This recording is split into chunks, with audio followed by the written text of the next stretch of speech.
मराठी जी, कार्यक्रम में उपस्थित सभी माननीय संघचालक बहनों भाई, विगत वर्ष प्रतिपदकों राष्ट्रीय स्वयंसेवक संघ के संस्थापक और आद्य सरसंघ चालक परम पूजनीय डॉक्टर हेडगेवार की 125वीं जयंती। ये दुर्भाग्य का विषय है कि हमारे देश में इस अवसर पर कोई भी बड़े आयोजन नहीं हुए और संघ परिवार के बाहर इसके बारे में किसी ने ध्यान भी नहीं दिया। ध्यान देते भी तो प्रसार माध्यमों में, टीवी चैनल्स पर वो सब बोला जाता जो अभी हमारे माननीय मुख्य अतिथि ने बोला कि उन्होंने किसी से पूछा कि संघ के बारे में क्या जानते हो, तो वो सारी बातें बोली जाए। यदि हम डॉक्टर साहब के बारे में पूरा अध्ययन करें तो हमको समझ में आएगा कि वो सारी चीजें जो बोली जाती है ठीक उसके विपरीत डॉक्टर साहब का जीवन। डॉक्टर साहब स्वयं प्रसिद्धि परांगमुख व्यक्ति थे।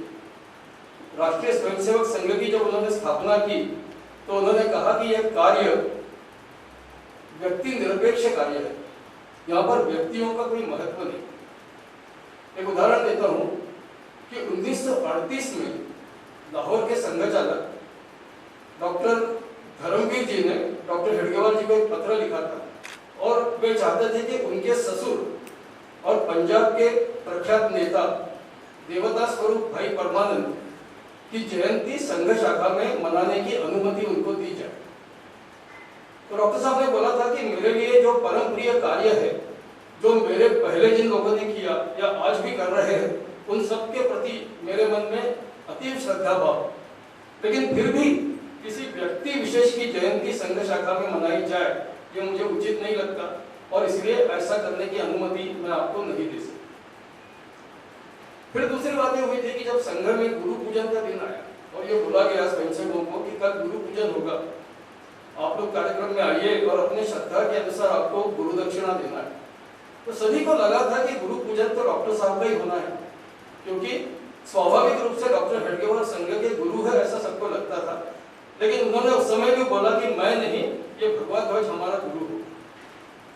फिर 1936 में एक सज्जन डॉक्टर साहब से मिलने आए और उन्होंने कहा कि मैं बहुत महापुरुषों के चरित्र लिख रहा हूँ, महापुरुषों की चरित्र माला में प्रसिद्ध करना चाहता हूँ। मेरा आपसे अनुरोध है कि आप मुझे अपना चरित्र लिखने की अनुमति दें और आपके दो चार और आपके कार्य से संबंधित दो चार फोटो मेरे को छापने के लिए दीजिए। तो डॉक्टर साहब ने बोला कि मैं कोई बहुत बड़ा कार्य कर रहा हूँ ऐसा मुझे लगता नहीं है और मेरा चरित्र भी लिखा जाए इस तरह का मैं व्यक्ति नहीं हूँ और इसलिए मेरा चरित्र आप लिखें ऐसी अनुमति मैं आपको नहीं दे सकता। तो ऐसा सब जब है तो हमको डॉक्टर साहब की जयंती और 125वीं जयंती आयोजित करना और उस अवसर पर 2 दिन का व्याख्यान रखना, इस सब की आवश्यकता क्यों पड़ी? तो संघ के दूसरे सरसंघ चालक परम पूजनीय श्री गुरु जी को जब लोगों ने पूछा था कि संघ का मूलाधार, संघ का बेस क्या है, तो उन्होंने उत्तर दिया था कि संघ का मूलाधार डॉक्टर हेडगेवार है। तो इसलिए संघ को यदि समझना है तो डॉक्टर हेडगेवार को समझना होगा और कोई भी व्यक्ति जो संघ परिवार से जुड़ा है उसके लिए भी आवश्यक है। जो संघ परिवार से नहीं जुड़ा और डॉक्टर हेडगेवार के विचार से सहमत भी नहीं है, ऐसे भी व्यक्तियों को डॉक्टर साहब के चरित्र का अध्ययन करना चाहिए ताकि सार्वजनिक कार्यकर्ता कैसा हो और वो सफलतापूर्वक कार्य कैसे कर सके इसकी प्रेरणा उसे मिलेगी। डॉक्टर हेडगेवार का परिवार मूलतः आंध्र प्रदेश का है। अभी जो तेलंगाना राज्य बना है, बात कंदकुर्ती नाम का एक गांव है, वहां के ये मूल निवासी थे। नागपुर के जो राजा थे भोसले, उनको ये आदत थी कि वो कहीं भी बाहर भ्रमण पर निकलते थे तो वे कुछ अच्छे लोगों को, विद्वान लोगों को नागपुर बुलाते थे कि आप नागपुर आ जाइए और नागपुर में आके बसिए। और इसी तरह से सन 1760 के लगभग डॉक्टर साहब के परदादा नरहर शास्त्री हेडगेवार ये नागपुर आए और नागपुर के स्थायी निवासी थे। अभी जो हेडगेवार उपनाम है इसमें भी कुछ है कि ये हेडगेवार नाम कैसे है। तो ऐसा बोला जाता है कि इनका जो उपनाम है ये पहले केवल हेडगे था। मलयाली भाषा जो है, मलयाली भाषा में वारू शब्द का अर्थ आदर के पूर्वक आदरार्थी बोला जाता है। तो हेडगे वारू मतलब हेडगे वार जी, और ये वारू का बाद में बार हो गया, ऐसा कुछ लोगों का मानना है। कुछ दूसरे लोगों का मानना यह है कि यह हेडगे वाड़ी नाम था, और यह हेडगे वाड़ी जो शब्द है, जो उपनाम है, ये नाम के पहले लिखा जाता है। जैसे हेडगे वाड़ी नरहर मतलब हेडगे का नरहर, हेडगे परिवार का नरहर, और यह वाड़ी शब्द बाद में दूर होके ये बार हो गया। डॉक्टर साहब का जन्म 1889 में हुआ। डॉक्टर साहब बचपन से देशभक्त थे और कुछ क्रांति वगैरह करना चाहिए ऐसा उनको बाल्यकाल से लगता था। एक घटना है उनके जीवन की कि जब वो 11 साल के थे, ये मध्य प्रदेश में खंडवा के पास एक पंधाना करके गांव है, वहां पर आए। वहां पर उनके कोई रिश्तेदार रहते थे और उनके घर में राइफल लगी थी दीवार पे। तो डॉक्टर साहब ने उनको राइफल मांगी। अब 11 साल का बालक राइफल मांग रहा है, ये घटना थोड़ी सी विचित्र थी, लेकिन उस पर से भी आगे डॉक्टर साहब क्या करने वाले हैं इसकी भी दिशा मिलती थी।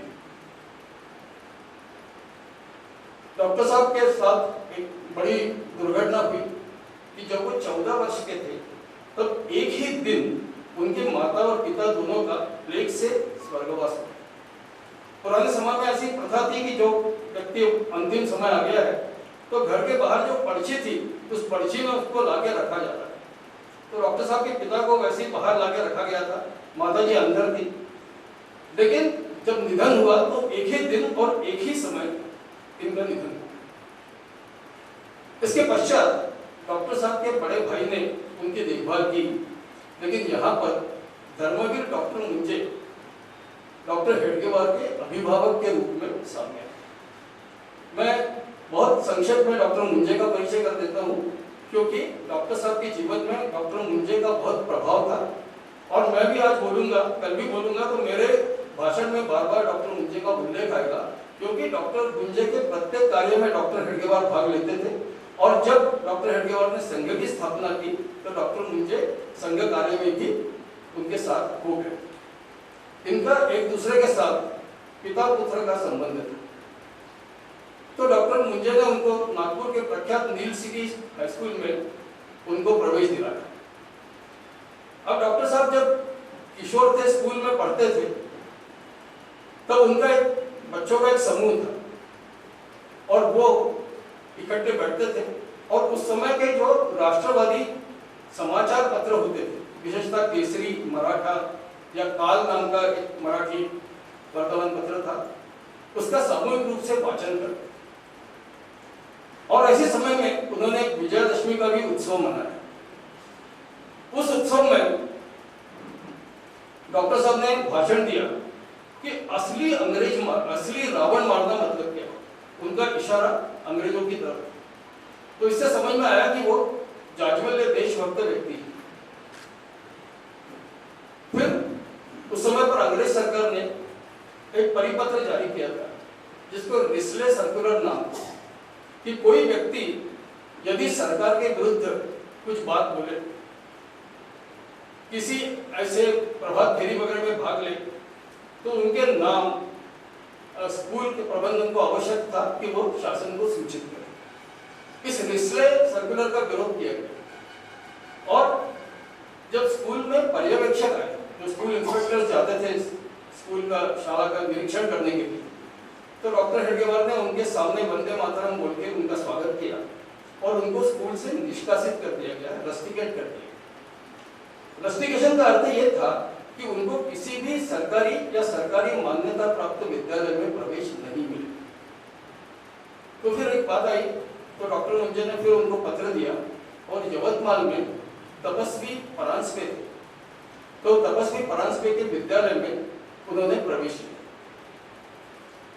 डॉक्टर मुंजे स्वयं 1898 में उन्होंने मुंबई के ग्रैंड मेडिकल कॉलेज से LM&S ये उपाधि प्राप्त की थी, licentiate of medicine and surgery.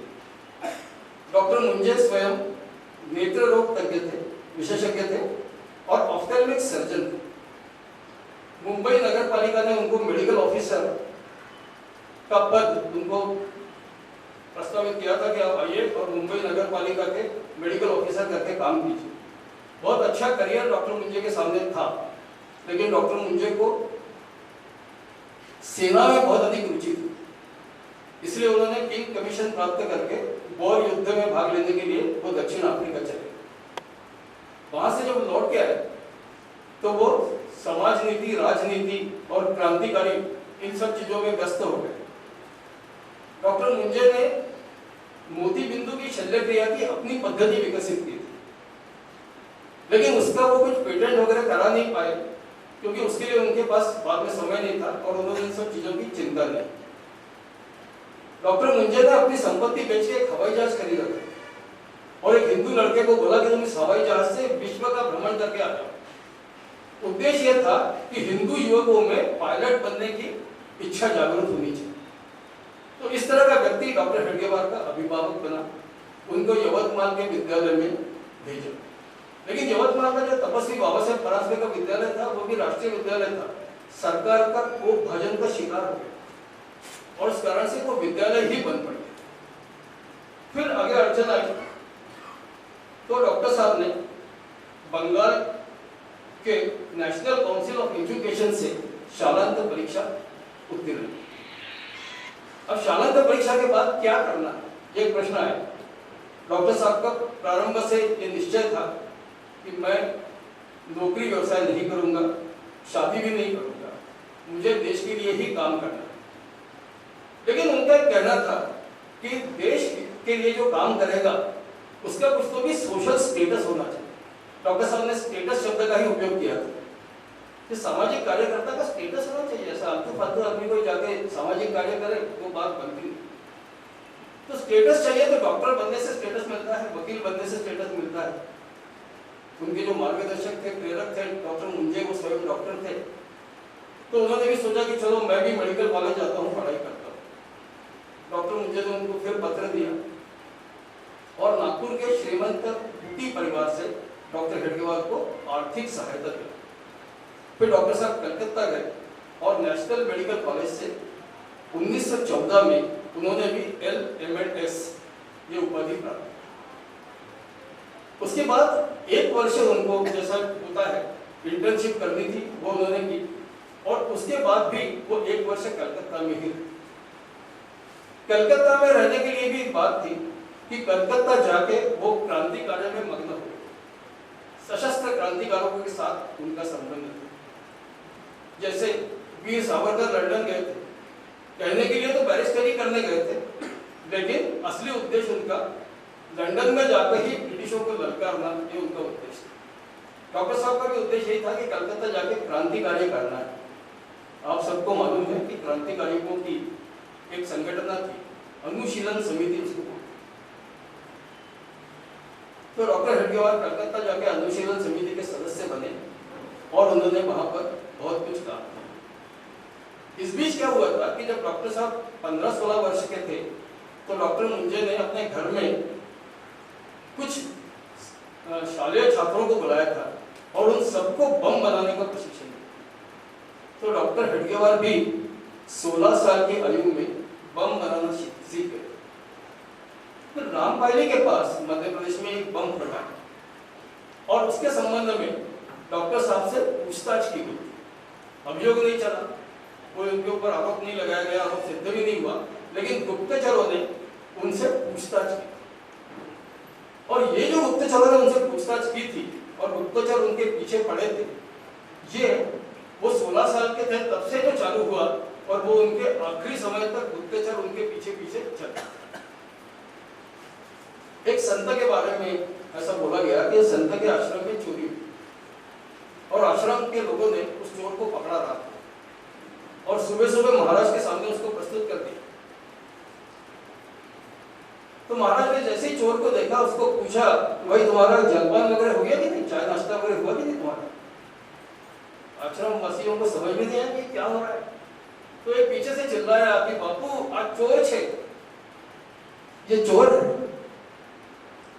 तो महाराज ने बोला कि चोर पाछे छे, पहला मनुष्य।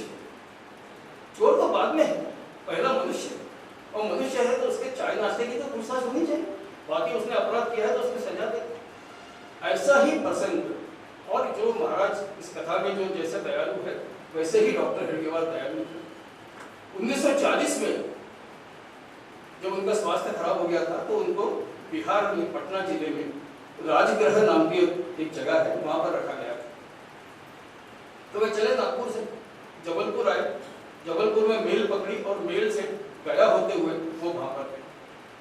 फिर जबलपुर स्टेशन पे ही एक व्यक्ति उनके डब्बे में आ गया और उनके पास बैठ गया, बोला डॉक्टर साहब मैं गोसावी हूँ। तो डॉक्टर साहब ने बोला कि हाँ गोसावी, मैंने आपको पहचान दिया। तो बोले आपके साथ चलना चाहता हूँ। बोले चलिए। फिर राजगृह जाने के लिए गया में बीच में मध्य रात्रि को गाड़ी पहुंची। जब वो वहां पहुंचा तो उसने बोला कि डॉक्टर साहब अब मैं इतनी रात को कहाँ जाऊंगा? बोले हाँ बराबर है, इतनी रात को तुम कहाँ जाओगे, चलो मेरे साथ ही चलो, मैं जहाँ ठहरूंगा वहीं ठहरूंगा। रात भर ठहरा, सुबह उसका जलपान वगैरह हुआ, वो जाने को निकला। अब वो जब जाने को निकला तो डॉक्टर साहब पहले मंजिल पे रुके थे, वो उसको छोड़ने के लिए नीचे आए। डॉक्टर साहब का सौजन्य देख के वो व्यक्ति इतना भावुक हो गया कि उसने डॉक्टर साहब के चरणों पर अपना माथा टेका और डॉक्टर साहब ने उसको आशीर्वाद दिया, वो चला गया। तो किसी ने पूछा डॉक्टर साहब ये कौन सी शाखा का स्वयंसेवक है?